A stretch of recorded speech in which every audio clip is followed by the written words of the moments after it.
అస్సలం అలైకుం my friends, welcome to my recipe 78. ఇవాళ చూడబోయేది ఏంటంటే రెసిపీలో వంకాయ బంగాళదుంప కర్రీ అయితే చూడబోతున్నాం. అన్నంలోకి చపాతీలోకి చాలా బాగుంటుంది. రండి ఫ్రెండ్స్, వీడియోలోకి వెళ్ళిపోదాం. ముందుగా వంకాయలు అయితే నేను కట్ చేసుకొని ఇలాగా నీట్ వేసి పెట్టుకున్నాను.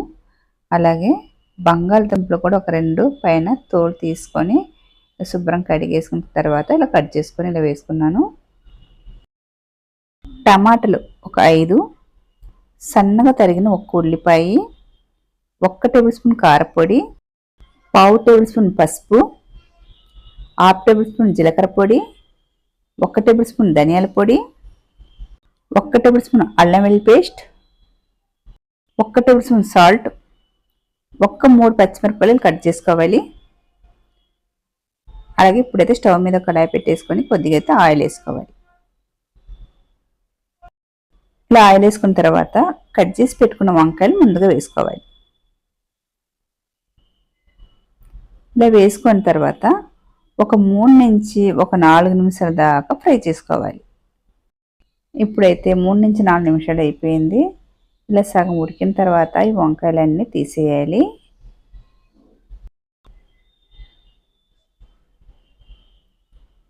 ఇలా మొత్తంగా వంకాయలన్నీ ప్లేట్లో తీసేయాలి. ఏ వంకాయలైనా పర్లేదు, ఏ కలర్ అయినా పర్లేదు. ఇలా తీసుకున్న తర్వాత మళ్ళీ ఇదే ఆయిల్లో కట్ చేసి పెట్టుకున్న బంగాళదుంపలు అయితే వేసుకోవాలి. ఇలా బంగాళదుంపలు వేసుకొని బంగాళదుంపలు కూడా ఒక 3 నుంచి 4 నిమిషాలు అయితే ఫ్రై చేసుకోవాలి. బంగాళదుంపలు ఇలాగా సగం దాకా వేగించుకోవాలి. సగం దాకా వేగితే సరిపోతుంది. ఇలా వేగాక ఇప్పుడైతే బంగాళదుంపలు అయితే 3 నుంచి 4 నిమిషాలు ఇది కూడా వేగిపోయాయి. ఇప్పుడైతే తీసేయాలి. ఇలా మొత్తం తీసేసిన తర్వాత ఇదే ఆయిల్లో సన్నగా కట్ చేసిన 1 ఉల్లిపాయలను వేసుకోవాలి. ఒకవేళ ఆయిల్ ఎక్కువ అనిపిస్తే మట్టుకైతే కొద్ది తీసుకోవాలి. ఆయిల్ సరిపోద్దంటే అదే ఆయిల్లో అలాగనే కంటిన్యూ చేసేయాలి.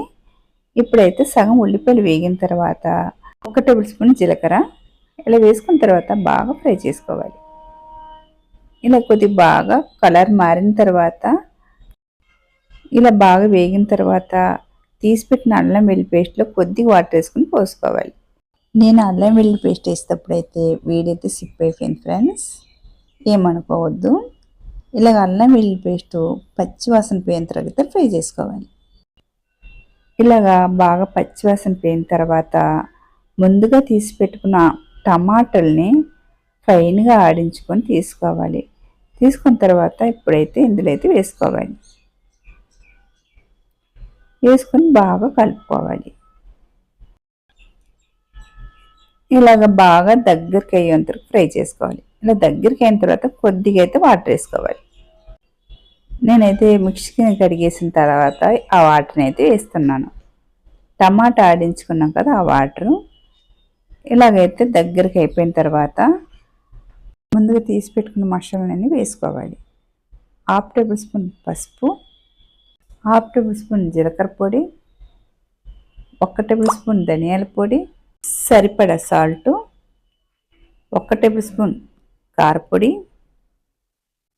ఇలా మొత్తం వేసుకొని బాగా కలుపుకోవాలి.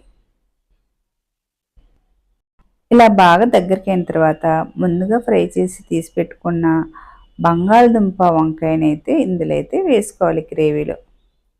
ఈ గ్రేవీలో వేసుకున్న తర్వాత బాగా కలుపుకోవాలి. ఇలా ఒకసారి బాగా కలుపుకున్న తర్వాత వేసుకున్న బంగాళదుంప వంకాయలు బాగా ఉడకాలి. ఉడికేంతవరకైతే కొద్దిగా అయితే వాటర్ వేసుకోవాలి. వాటర్ వేసుకొని మూత పెట్టుకొని ఉడికించుకోవాలి. వాటర్ వేసేటప్పుడైతే వేడైతే సిప్ అయిపోయింది.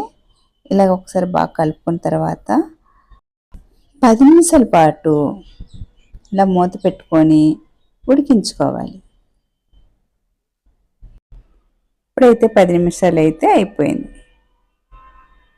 ఇప్పుడైతే ఉప్పు కారం అంతా సరిపోయింది అనేసి ఒకసారి చూసుకోవాలి. అలాగే బంగాళదుంపలు బాగా ఉడికాయనేసి కూడా చూసుకోవాలి. ఒకవేళ బంగాళదుంపలు కొద్దిగా ఉడకనట్టుగా అయితే ఇంకొక 2 నిమిషాలు అయితే ఉడికించుకోవాలి. ఇప్పుడైతే బంగాళదుంప ఉడికిందా లేదా చూడాలి. ఓ స్మూత్గా దిగిపోతుంది చూసారా, బాగా ఉడికిపోయింది బంగాళదుంప. అయితే సన్నగా కట్ చేసుకున్న పచ్చిమిరపకాయలను అయితే వేసుకోవాలి. అలాగే కొత్తిమీర,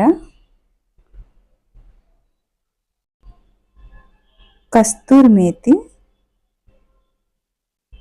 ఇలా వేసుకున్న తర్వాత ఒకసారి బాగా కలుపుకొని ఇప్పుడైతే వంకాయ బంగాళదుంప కర్రీ అయితే రెడీ అయిపోయింది. అన్నం కలుపుకోవటానికి అలాగే చపాతీలో నంజుకోవటానికి ఈ కర్రీ అయితే చాలా టేస్ట్గా ఉంటుంది. మీరు ఒక్కసారి అయితే ట్రై చేయండి, చాలా బాగుంటుంది. అలాగే ఇప్పుడైతే సర్వ్ చేసుకోవాలి. బంగాళదుంప వంకాయ కూర అయితే రెడీ అయిపోయింది. చూసారా, చూడటానికి ఎంత బాగుంది, తింటే ఇంకా ఎంత బాగుంటుంది. మీరు ఒకసారి ట్రై చేసి చూడండి ఫ్రెండ్స్, చాలా బాగుంటుంది. అలాగే నా రెసిపీ కనుక మీకు నచ్చితే కనుక లైక్ చేయండి, షేర్ చేయండి, అలాగే సబ్స్క్రైబ్ చేసుకోండి. చూసేవారైతే ఒక లైక్ అయితే కొట్టేయండి. బాయ్ ఫ్రెండ్స్, మరొక వీడియోలో మళ్ళీ కలుద్దాం. బాయ్.